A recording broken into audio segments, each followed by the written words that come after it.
እባክሽን በልጅ አምላክ ይዤሻለሁ። አንድ ጊዜ ብቻ ከማርዳ ጋር አገናኝኝ። ልጄ በናፍቆት እየተሰቃየች ነው። አንቺ የምትፈልጊውን ነገር ሁሉ አደርግልሻለሁ ብሎ እየተማጸናት ይገኛል። ዶክተር ርብቃም በተበደረችው ብር እጅግ እየተሰቃየች ትገኛለች። ኤፍሬምም ከዚህም በኋላማ በፍጹም አታምነኝም እያለ ይገኛል። አብርሃምም አክስትሽን ቶሎ ብለሽ አገናኝኝ፣ ይሄ ፊርማ የማርዳ ነው ብሎ ሲላትም ንጹህ እጅግ ደግጧ ትገኛለች። ሰላም ሰላም ውድ ፋሚሊዎቼ ሰላማችሁ ባላችሁበት ስፍራ ዓለም ዳርቻ ይብዛላችሁ እያልኩ ቀጣዩን ክፍል ይዤ ቀርብ ያለው እስከ መጨረሻ እንድትከታተሉ በፍቅር እየጋበዝኳችሁ፣ በባለፈው ክፍል ትንሽ ላስታውሳችሁ። አብርሃም እንግዲህ ለሳቢላ ደፍተሯን እያየ እያለ እንዲፈርምላት ሰጥታው ነበረ። ሆኖም የማርዳን ፊርማ እዛ ላይ ያያል። እንዴ ደፍተርሽ ላይ ማን የፈረመልሽ? ይሄ ፊርማ የማርዳ ነው በማለት ሲልም ሳቢላም ደንግጧ ነበረ።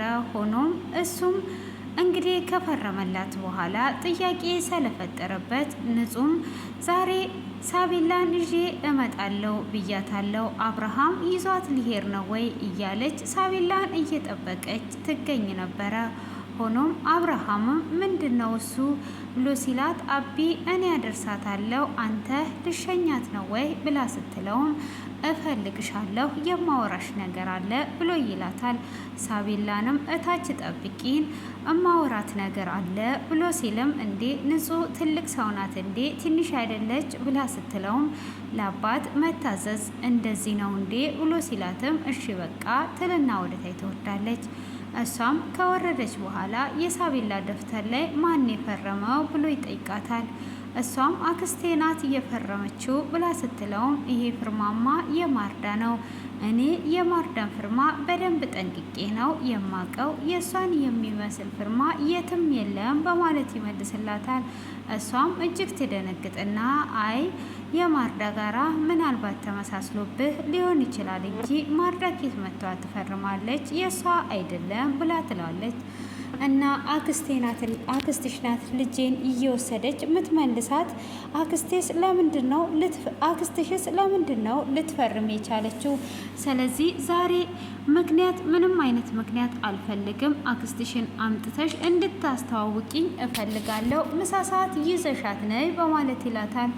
እሷም በዚህን ሰዓት እጅግ ትደነግጥና አቢ እሷ የለችም አትመጣም ብላ ብትለውም እኔ ምንም አይነት ምክንያት አልፈልግም ይዘሻት እንድትመጪ እፈልጋለሁ በማለትም እየነገራት እያለ ዶክተር ርብቃም ከላይ ታያቸዋለች። ወይኔ ጉድ የፈላ ለአብርሃም እየነገረችው ነው ማለት ነው ብላ ታያለች። እንግዲህ እሷ ያሰበችው ከባርኮን ጋር ያወራችው ባርኮን እንግዲህ በአንድ ሳምንት ሽባ እንድታደርጊው እፈልጋለሁ፣ ካለበለዛ ደግሞ ይሄንን ቪዲዮን እበትናለሁ ያላትን ንጹህ ስለሰማች ለአብርሃም እየነገረችው መስሏት እያዳመጠች ነበር። ሆኖም አብርሃምን አይቷ ወደ ውስጥ ገባ ልትል ስትል እንዴ ዶክተር እኔ ስታይ ነው እንዴ ወደ ውስጥ የምትገቢው ብሎ ሲላትም አይ እዚህ ጋር ነው እንጂ ቆምኩት እኔ አንተን አይቼ አይደለም ወደ ውስጥ ልገባ ያልኩት በማለትም ስትመለሰለት ውሸት ከዶክተር አያምርም ብሎ ይላታል። እሷም አፈር ብላ አንገቷን ሸቀብና ሸቀብ አድርታ እሺ ብላ ስትልም አንቺ እኮ እንደ ቤተሰብ ነሽ፣ ሰሞኑን ግን ልክ አይደለሽም በማለትም ሲጠይቃት አዎ የሆነ ጭንቀት ነገር ውስጥም እረፍትም ከፈለሽ እረፍት ማድረግ ትቻለሽ፣ ጓደኞችሽን ሁሉ ትተሽ እኛ ጋር መተሻል፣ ስላደረግሽልን ነገር ሁሉ ከልብ አመሰግናለሁ በማለትም ያመሰግናታል። ንጹም በዚህ ጊዜ በደንብ አድርጓ ታያታለች። እሷ እያደረገች ያለችው ክፋትን ነው ብላ ስላሰበች እንግዲህ ዶክተር ርብቃ ባርኮን እንደዛ ሲላ ስለሰማች እሷም ገብታ አብርሃም የራስ ምታት ህመም ራሱ ቢያመው ከአንቺ ጭንቅላት አልወርድም፣ አንቺ የባርኮን ሰው እንደሆንሽ ሁሉንም ነገር ሰምቻችኋለሁ፣ ከባርኮን ጋር ያወራሹ በፍጹም ከዚህም በኋላ አላምንሽም በማለትም ነግሯት ነበረ። እሷም በፍጹም እንደዛ አይደለም እኔ እንደዛ አላደርግም ብላ ስትላትም ብታደርጊም እንኳን አይደለም ሽባ አድርገሽ አልጋ ላይ ማስቀረት ራስ ምታት እንኳን ቢያማው ከአንቺ አልወርድም፣ ሁሉንም ነገር ለአብርሃም እነግረዋለሁ ብላ ትላታለች። እንግዲህ ይሄ ሁሉ ዶክተር ርብቃ የተጫጫነባት እጅግ ግራ በመጋባት ውስጥ ክፍላ ውስጥ ቁጭ ብላ እያለ ጓደኛዋም ትደውልላትና ዛሬ እቃ አመጣለሁኝ በጊዜ የምትመጭልኝ ከሆነ አሁን የማመጣበት እቃ ስላለኝ ቶሎ ነይ፣ ምንም አታስቢ፣ ቁርስም አብረን እንበላለን። ሆኖም ድምፅሽ ምን ሆነሽ ነው ብላ ስትላትም አይ ምንም አልሆንኩም ብላ ትላታለች።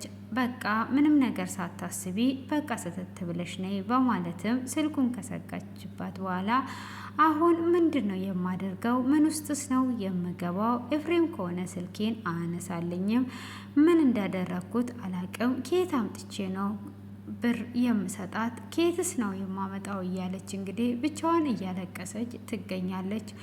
እንግዲህ ለጓደኛው ደውሎ ያልኩን አገኘህልኝ ወይ ብሎ ሲለውም ተው፣ በኋላ ደግሞ የበለጠ ይጎዳሃል፣ እዚህ ነገር ውስጥ ባትገባ ደስ ይለኛል በማለትም ሲል እኔ ፍቅረኛዬ አሁን ላይ ምን አይነት ሁኔታ ውስጥ እንዳለች አላቅም፣ 3 ጊዜ ነው የጋርኳት። ስለዚህ አሁን በፍጹም አታምነኝም፣ እንዴት እንደማደርግና ምን አይነት ሁኔታ ላይ እንዳለች ነው የሚያሳስበኝ፣ ይሄኔ እየተሰቃየች ይሆናል ብሎም ይለዋል።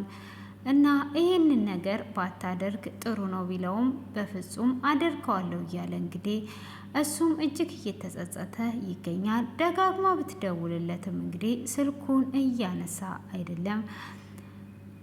እንግዲህ ሲሎሚም ለባርኮን ደውላለት ነበረ። ሆኖም ባርኮንን ከማግኘቷ በፊት እህቷ ማርዳንን መንገድ ላይ ታገኛለች።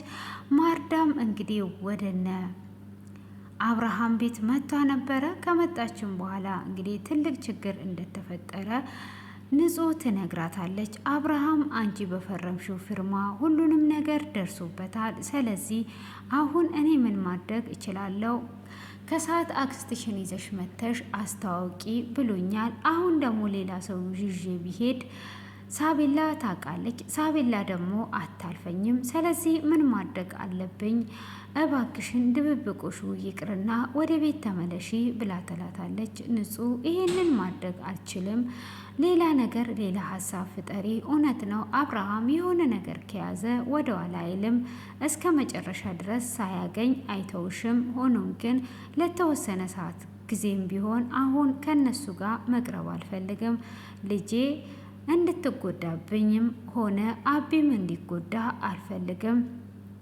እሷ እናቴን አገኘው ብላ ተደስቷ ሳትጨርስ እኔ በሞትባት ምን ያህል እንደምትጎዳ አውቀዋለሁ። አሁን እንደተጎዳችው ብትቀመጥ ይሻላል እንጂ በፍጹም ወደ ቤት አልሄድም በማለት ተመልስላታለች። ካዳ ምን ላድርግ፣ ምንስ ልበለው ብላ ስትል አክስቴ ለተወሰነ ጊዜ ወደ ገጠር ሄዷለች በማለትም መልሽለት ብላ ትላታለች።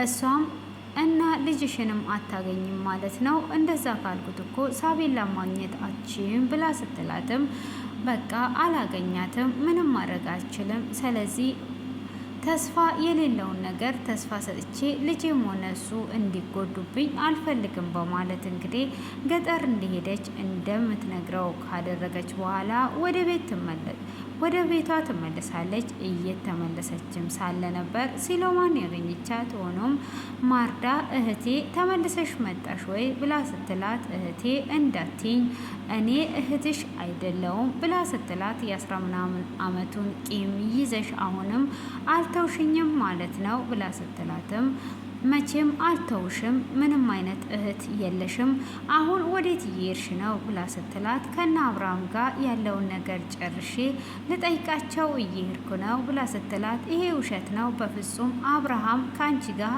እርቅ እንደማያወርድ አውቃለሁ። አንቺ ለገንዘብ ብለሽ የፈለግሽውን ነገር ታደርጊያለሽ። ስለዚህ ከቤተሰቦች ላይ እንድትወርጅልኝ እፈልጋለሁ። ማን መሰልኩሽ? እኔ ማርዳ ነኝ ብላ ትላታለች። እህቴ እባክሽን ተረጋጊ ብላ ስትላትም እህትሽ ሞታለች፣ እህቴ ብለሽ እንዳትይኝ፣ እኔ ማርዳ የማደርግሽን እኔ አውቃለሁ። ከቤተሰቦቼ ላይ ወረድ በይ። እነሱ አጠገብ እንዳትደርሺ። እነሱ አጠገብ የምትደርሺ ከሆነ ልንዳስታውስሽ የምትፈልጊ ከሆነ ሙሉ ንብረቱ መኪናም ሆነ ቤቱ በእኔ ስም እንደሆነ እንዳዘነጊ። አንዲት እርምጃ ወደ እነሱ በምትራመጂ ሰዓት ሰከንድ እንኳን አልሰጥሽም፣ እበቀልሻለሁ። ሁሉንም ነገር ነው የምወስደው፣ ባዶሽን አስቀርቼ አሳብድሻለሁ ብላ ትላታለች። እሷም ይህንን ስትል እህቴ ለምንድን ነው እንደዚህ የምትሆኚው? እኔ እኮ ተቀይሬ ያለው የመጀመሪያዋ አይደለውም፣ አሁን ጥሩ ሰው ሆኛለሁ ብላ ስትላትም አይ በፍጹም አላምንሽም፣ አንቺ ለገንዘብ ስትይ የማታደርጊው ነገር ስለሌለ አሁን እኔ አላምንሽም፣ ዞር በይልኝ በማለትም ዞር ትልላታለች። ሆኖም አንድ ማስጠንቀቂያ የምነግርሽ ነገር እኔ እዚህ መምጣቴን አብርሃም አያውቅም፣ ማንም የሚያውቅ ሰው የለም። አንድ ሰው አውቁ ግን ባውቅ እንደማለቅሽ እወቂ።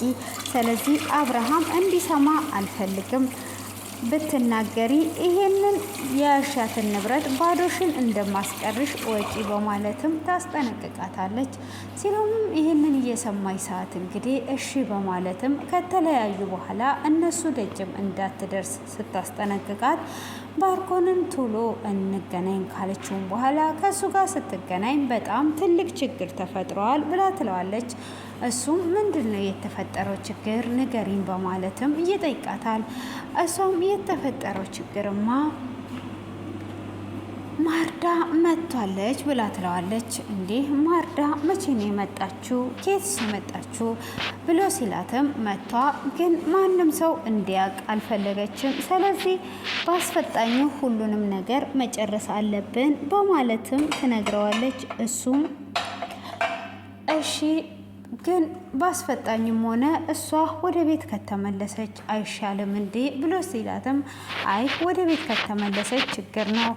ማርዳ እንደዚህ ስታያት በጣም ገራገርና ንጹሕ ሰው ናት። ግን በቤተሰቦቿ ከመጣ ወደ ኋላ አትልም። በጣም መጥፎ ሰው ናት። አንተ አታውቃትም። ይሄ ብቻ ሳይሆንም ሙሉ ንብረቱ በእሷ ነው ያለው፣ የእኛ የምንኖርበት ቤት ሳይቀር ብላ ትለዋለች። እሱም እንደዛ ባለችው ሰዓት እሺ በቃ ቶሎ ለመጨረስ እንሞክራለን በማለትም ወደ ቤት ይመለሳል። አባታችን በደህና ጊዜ አውርሷት ሞተ፣ አሁን ትጫወትብናለች፣ እሰራልሻለሁ እያለች እንግዲህ እሷም ወደ ቤቷ ባርኮንም ቤት እንደደረሰ ንጹን ማርዳ መቼ ነው የመጣችው? ማርዳ መጥታለች ብሎ ይጠይቃታል። እሷም እንዴ ማርዳን ያውቃታል እንዴ? ምን ማለት አለብኝ? እንዴት ልበለው? እያለች ግራ እየተጋባች በስተመጨረሻም እንዴ ማርዳ መጥታለች ወይ በማለት በፈገግታ በሳቅ እንዴ መቼን የመጣችሁ? የት ነው ያለችው? ሳቢላ እናቷ መጣችላታ በማለት ትደሰትና ይህንንማ አብርሃም መስማት አለበት፣ አብርሃም ልጁን እንድታገኝ ይፈልጋል፣ ስለዚህ ልንገረው ብላ ለአቢ ልንገር በማለት ስትሮጥም በፍጹም እሱ መስማት የለበትም፣ ይሄ የተረጋገጠ ወሬ ሳይሆን ጩጩታ ነው በማለት ይመልስላታል። እሷም እንግዲህ እንደዛ ሲላት ዋው በጣም ጥሩ ትወና ሰርቻለሁ በማለትም ትደሰትና ታልፋለች። እንግዲህ ባርኮንም ወደ ዲና ጋር ይገባል። እንዴት ነው በር ሳታንኳኳ ባልና ሚስት ክፍል እንደዚህ የምትገባው? ለምንድን ነው አንተ? እኔ ለአንተና ለልጆቼ ስል እዚህ ነገር ውስጥ ገብቻለሁ። እንደዚህ ስትገባ የሚነቃ አልመሰለህም ወይ ብላ ስትለውም ይሄ እኮ እዚህ ክፍል ስገባ ለመጀመሪያ አይደለም። ምን እየሆንሽ ነው? ልብስም ማጣጠፍ ጀምረሻል። እንዴት ነው እሱ ነገሩ ብሎ ይላታል። እሷም ምንድን ነው እሱ? አንተ እንደዚህ ወደዚህ አትምጣ ብዬ አላልኩም እንዴ ስትለውም ካዲያ ምንድን ነው የምትፈልጊው ነገር? ብቻ የፈራሁትን ለማድረግ አስበሽ እንዳይሆን በማለትም ሲላትም እሷም አሀ ልትቀይሬ ነው ብለህ እያሰብክ ነው ብላ ትለዋለች። ስለ ጽንሱም እንግዲህ ደጋግሞ ሊነግራትም ሲል እባክህ አሁን እኔ ምንም ነገር የምሰማ ነገር የለም ብላ ትለዋለች። እንግዲህ እንዲወጣም ብቻ ትነግረዋለች እንጂ እሱን ለመስማት ፈቃደኛ አልነበረችም። ሆኖም እንግዲህ እሷም ከወጣላት በኋላ እሱም እንግዲህ ዶክተር ርብቃ ጋር ይሄድና ስራሽን ጀምሪ፣ በአንድ ሳምንት ውስጥ እንድትጨርሺ እፈልጋለሁ ብሎ ይላታል። እሷም በአንድ ሳምንት ውስጥ ሽባ እንድታደርጊው እፈልጋለሁ በማለት ሲላትም በፍጹም ይሄንን ስራ አላደርገውም፣ እንደፈለክማ አላደርግልም እያለች እንግዲህ በሁለት ቦታ ተወጥራ እየተሰቃየች እያለቀሰች ትገኛለች። ሆኖም እንግዲህ እንደዛ ሳለም ማርዳ እንግዲህ ማስጠንቀቂያ ስለሰጠቻት ይሄ ነገር በፍጥነት ካላለቀና ማርዳ ወደ ቤት ከተመለሰች እሷ ባዶ እጇን እንደምትቀር ስላወቀች ነው እንደዚህ እየተሯሯጠች የምትገኘው። ሆኖም እንግዲህ ባርኮን አሁን ዲና ትክደኛለች፣ ዲና ትቀየርብኛለች ስላለ እሱም ስጋት ላይ ይገኛል። ሆኖም አብርሃምም እንግዲህ ሁልጊዜም ባይደሰትም እንግዲህ ልጅ እስካገኘ ድረስ እሱ እውነተኛ ያረገዘች መስሎት እየተከባከባት ይገኛል። እሷም እንግዲህ ውሸት የመሰላት እውነት ያረገዘች ስለመሰላት ባርኮንን እንግዲህ እዚህ ጋር ክዳው ትገኛለች። እሱም እንግዲህ እጅግ በመገረም እንዴት ነው እንደዚህ የምታደርጊውን ብሎ ቢላትም እሷ እንግዲህ ክደቷን ፈጽማ አሁን ላይ ከጎኑ ልትርቅ ትላለች። እሱም እንግዲህ የዲና የማርዳ መምጣቱን ከሰማ በኋላ ዲናንም ችግር ተፈጥሯል ብሎ ይላታል። ታዲያ ምን ላደርግልህ? ችግራችንን ሁላችንም ለየግላችን መፍታት ነው። እኔም የራሴን ችግር ራሴ ፈታለሁ፣ አንተም ችግርን እዛ ፍታ። የምን ችግር ነው የምትነግረኝ ብላ ትለዋለች። እሱም እንግዲህ እንዴ ከመቼ ጀምሮ ነው የኔና የአንቺ ችግር መባባል እየጀመር ነው ብሎ ሲላትም ዞር በልልኝ፣ እኔ ምንም አይነት ችግር መስማት አልፈልግም ብላ ትለዋለች። እንግዲህ አሁን ላይ እንደምትታየው እውነት ነፍሰ ጡር ከሆነች ባርኮንም ቀይ ሰጠችው ማለት ነው። ልጆቼ እያለች እንግዲህ ከሱ ጋር የነበረችውን ሁሉ ነገር ትታ ለባርኮን ቀይ እዚህ ጋር ከሰጠችው ባርኮን እንግዲህ ሁሉንም ነገር ከነገራት እና ነፍሰ ጡር እንዳልሆነች ካወቀች እንዴት ልታደርግ ነው? ከእንደገና ይቅርታ ልትጠይቀው ነው? በጣም እንግዲህ ከባድ ሁኔታ ውስጥ ገብታለች ማለት ነው። የባሰ እንግዲህ ከሌብነቷ ባሏንም ክደዋለች። እንግዲህ ማርዳ ወደ ቤት ብትመለስ ጥሩ ሁኔታ ነው የሚካሄደው። ሳቤላም በደንብ አድርጓ ታከማለች። እንግዲህ ንብረቱ ሁሉ ራሱ ሳይሸጥ ሳቤላ ትታከም ነበረ። እዚህ ጋር ግን ንጹህ ስለ ሳቤላ ያለውን ነገር ለማርዳ ብትነግራት እጅግ መልካም ነበረ። እሷ ግን እዚህ ጋር ካልነገረቻት በኋላ ላይ በጣም ትልቅ ችግር ነው የሚፈጠረው ማለት ነው። ለምን ደበቅኝ የሚለው ነገር ይመጣል። ሆኖም እንግዲህ ያ ነገርም ቢመጣ እሷ ግን በዚህ አይነት ሁኔታ የልጅቷን መታመም መደበቅ አልነበረባትም። እንዴት የሳቤላን እዚህ ጋር ቤቱ አልሸጥ ብሎ እየተሰቃየ እንግዲህ እዚህ ጋር ቤቱ እንዳይሸጥ እነ ባርኮን የሚያደርጉትን ነገር ታውቃለች። ለምንድን ነው ለማርዳ ልጅቷ እንደታመመች ብትነግራት እጅግ መልካም ነበረ። ሆኖም እንግዲህ አሁን ላይ አብርሃም ለሲኖራ ይደውልላታል። ከደወለላትም በኋላ ላገኝሽ እፈልጋለሁ ብሎ ይላል። እንግዲህ ሄዳም ታገኘዋለች። ካገኘችውም በኋላ እባክሽን በልጅ ይዤሻለሁ፣ በልጆችሽ ይዤሻለሁ እባክሽን ብሎ ይላታል። እሷም ምንድን ነው ብላ ስትለውም ልጄ በማርዳ ናፍቆት እየተሰቃየች ነው፣ እባክሽን አድራሻዋን ስጪኝ ብሎ ይማጸናታል። ለዚህ ለማይረባ ነገር ነው እንዴ ለካ እየደወልክልኝ ብላ ትለዋለች። እሷም ምንም ለማይረባ ነገር አይደለም እየደወልኩልሽ እባክሽን ብሎ የፈለግሽውን ነገር ጠይቅኝ፣ የፈለግሽውን ነገር አደርግልሻለሁ፣ ብቻ ማርዳ ያለችበትን አድራሻ ስጪኝ ብሎ ይላታል።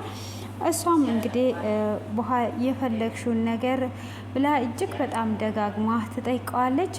እና እኔ እንዳንተ አይደለውም እሰጥሃለሁ፣ ግን ቃልህን እንዳታጥፍ ብላ እጅግ በተደጋጋሚ ትነግረውና ቃሉን እንዳያጥፍ ካደረገች በኋላ አድራሻውን እንግዲህ ምን አይነት አድራሻ እንደጻፈችለትም ባይታወቅ እሷ መምጣቷን ስለምታውቅ አድራሻ ነገር ጽፋለታለች።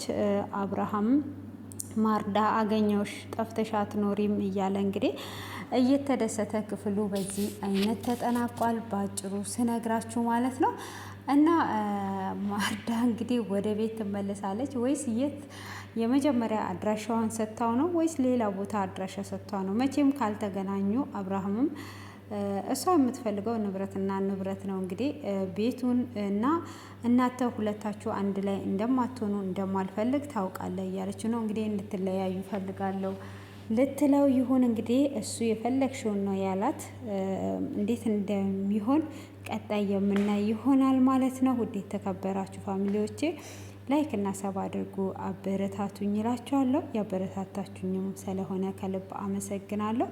ምሽታችሁ ያማረ ይሁን። ስለነበረን ቆይታ ከልብ እያመሰገንኩኝ ከወዲሁ እንለያያለን። መልካም ምሽት።